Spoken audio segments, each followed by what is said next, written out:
Hey guys, welcome back to ArtosisCasts. Going to be going over something a little bit different here today. I saw that this replay existed and definitely wanted to take a look.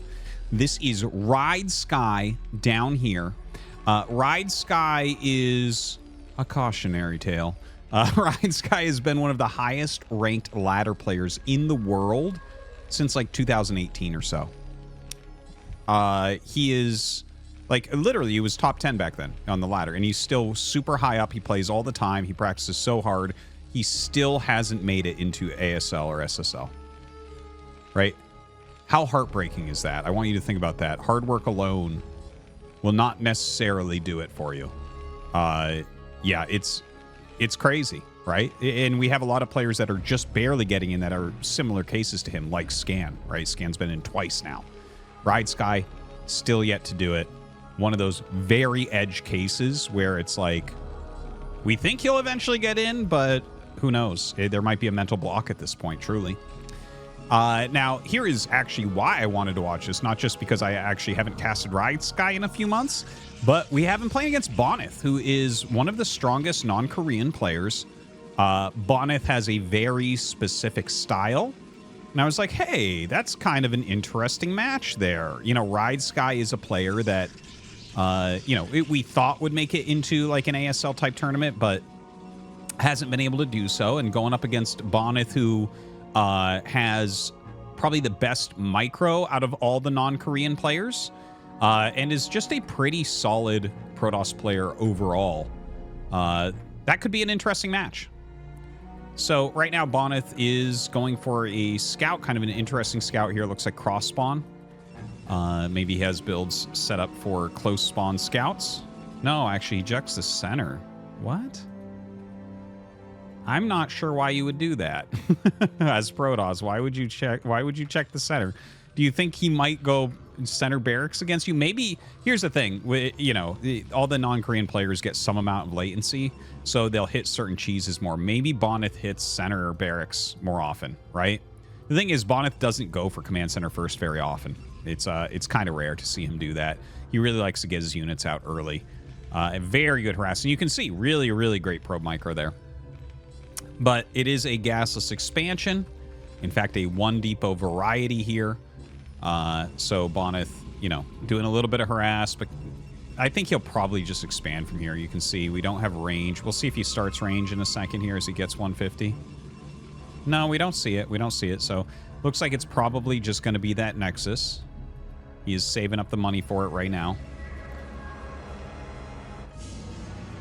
And if you're looking at this, you know that it's not range. When you see that start right there and when the probe was out here and there's like two probes dancing around, you basically know now as RideSky that there's no range, so you're not really going to be afraid of anything. He can kind of easily do what build he wants. Now, a few things about this, right? So Bonyth plays like a pretty specific style. He does have some range to him, of course, but he's mostly a Reaver carrier player in this matchup. It's very likely that we'll see him go Reaver. Now, I've seen him and played against him when he's gone for like Observer openers, or, you know, I've seen occasionally like a Dark Templar opener. It's important to mix everything in a little bit, but really one of his strengths is he's a very, very strong micro-based player. He's really good with Reavers and slowing down pushes and getting himself into carriers. Now, that style against what he's up against, not necessarily that good, right? Normally what you want to do in a situation like Bonyth is in, where your opponent got a really fast command center, is take a really fast third base while putting a bit of pressure on. We'll see if that's what he goes for or not. You can see that his range upgrade is extremely late, so he's not really going to be able to put on any ranged Dragoon pressure at the front. We recently had a game in these positions on this map between Mini and Light where I was talking pretty heavily about that. Bonyth is going to pressure instead via the shuttle, which will force missile turrets. It probably will force siege mode, but not necessarily. Like, if you do it just right, you can kind of slow siege mode there. But, like, if they bring the Reaver around, realizing you don't have siege mode and push the bunker, it becomes hard. So, like, generally, if you see Reaver, you just get siege. Or if you think it's Reaver, you just get siege. So anyways, eBay on the way. Oh yeah, and the one other thing I did want to mention about that, right? So if you're like a Reaver into carrier type of guy, what you're doing is you're trying to utilize the Reaver plus Dragoons and good control to slow pushes to cover the weakness of the carrier transition.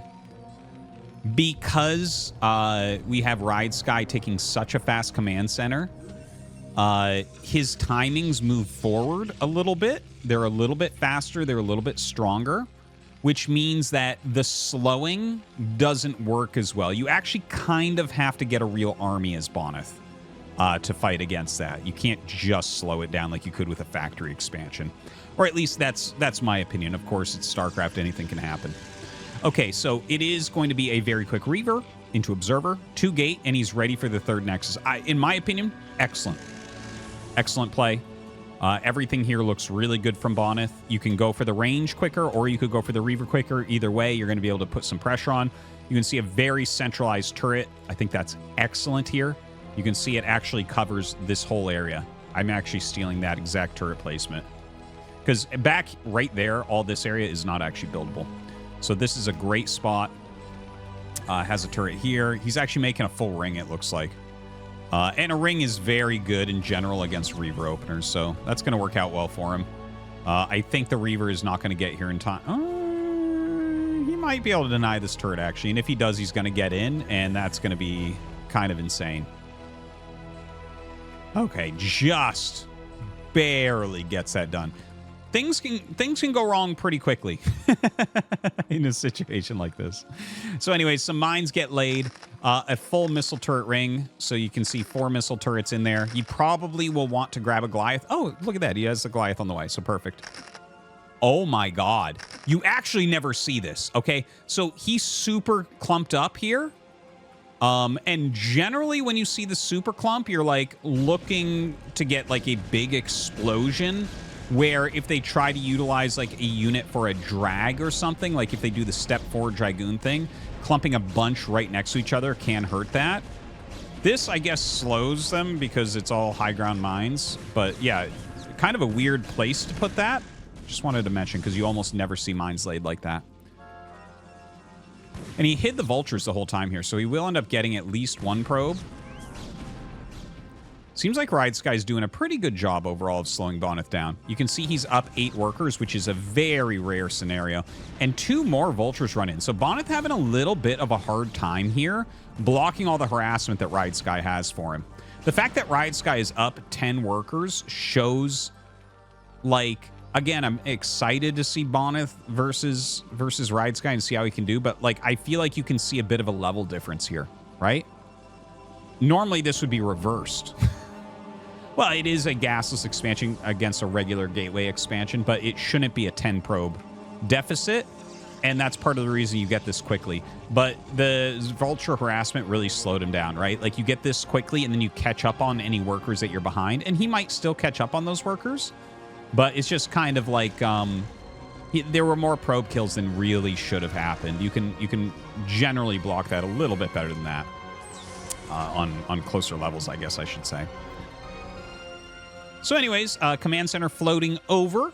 That is a very quick starport off of just 4 factory. So he's going to be going into heavy upgrades, basically like a slightly slower upgrade Terran.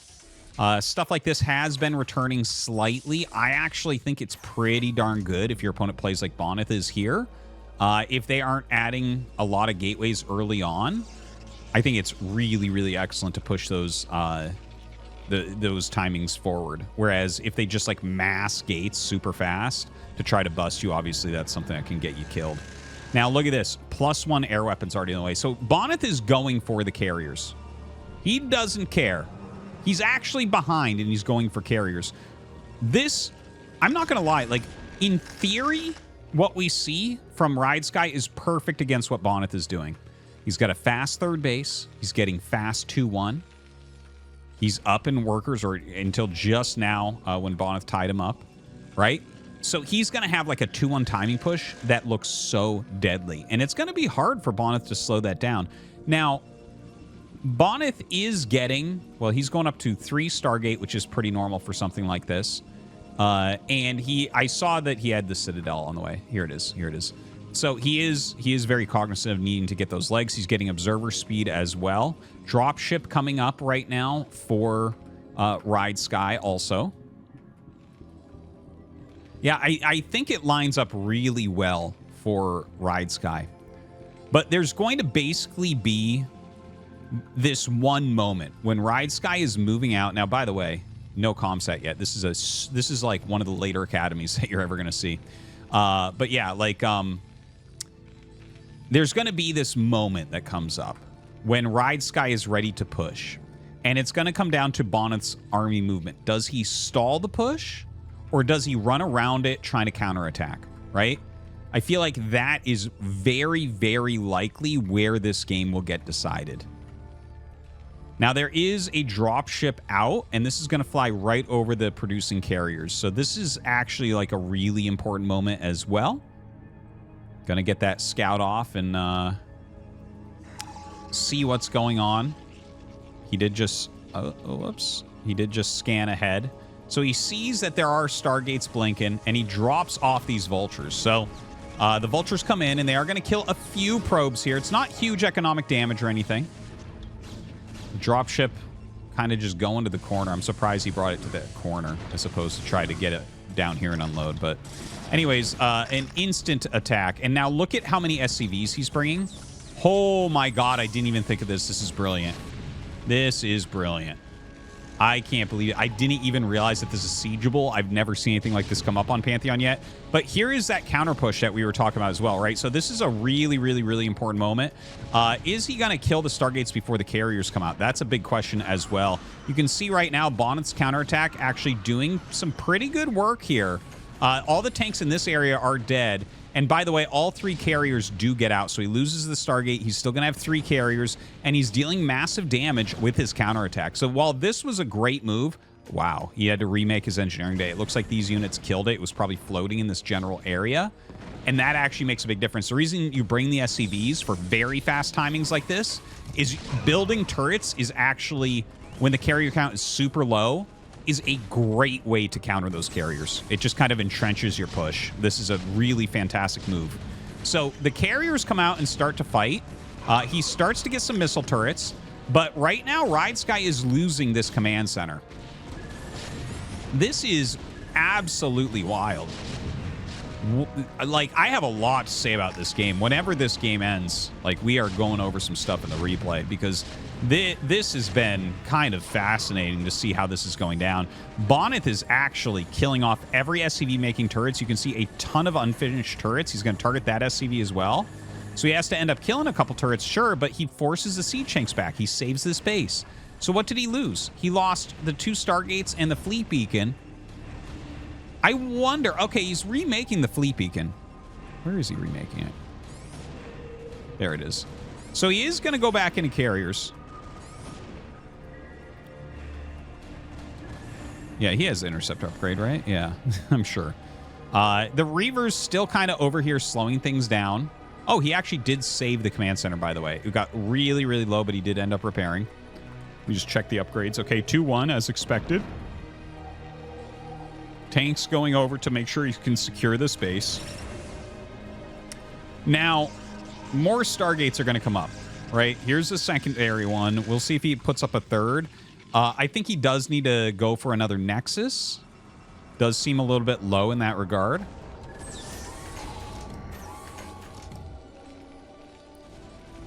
Yeah, it looks like the Reavers came over there, but he did parry that. Loses a couple tanks. That's fine. Excuse me. Sorry. So the game slows down for a moment.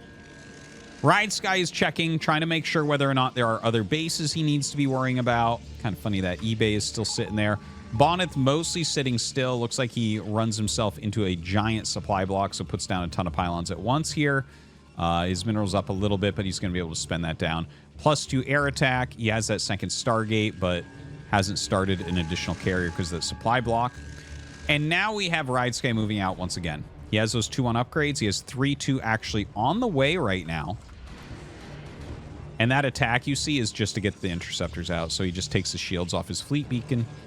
And now the interceptors are actually floating below. I know you can't really see them very well, but as I drag click, you can see that they were all under there. It takes time for interceptors to come out, so you want them out already, which is why you'll sometimes see Protosses attack their own buildings.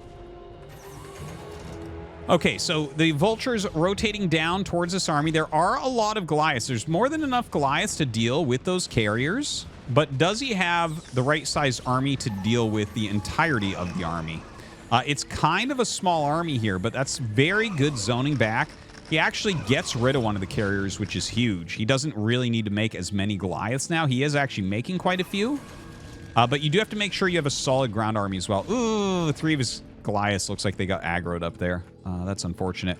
But right now, RideSky does have those 4 bases.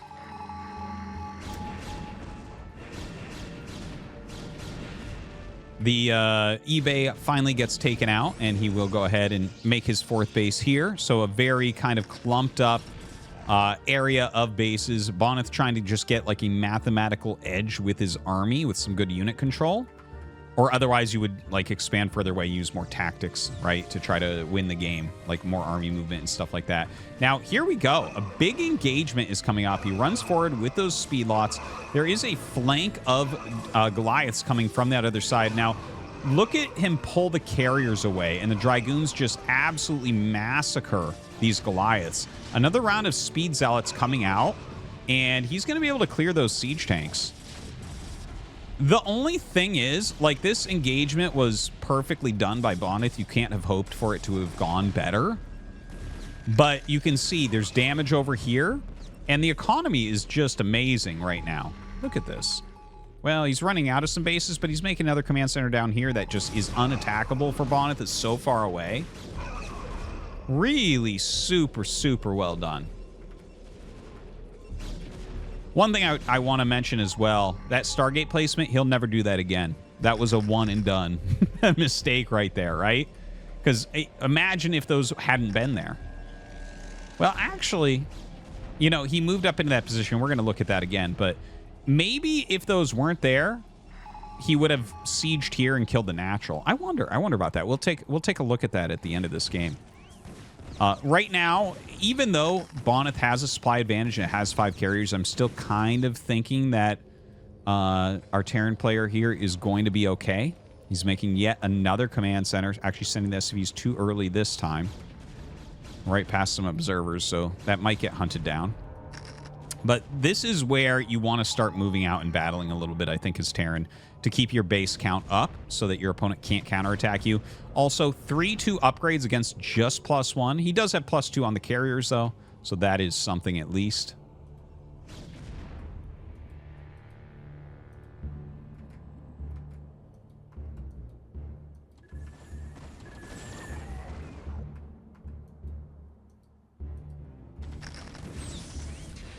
All right, here comes an engagement. This is probably a game-deciding one, honestly.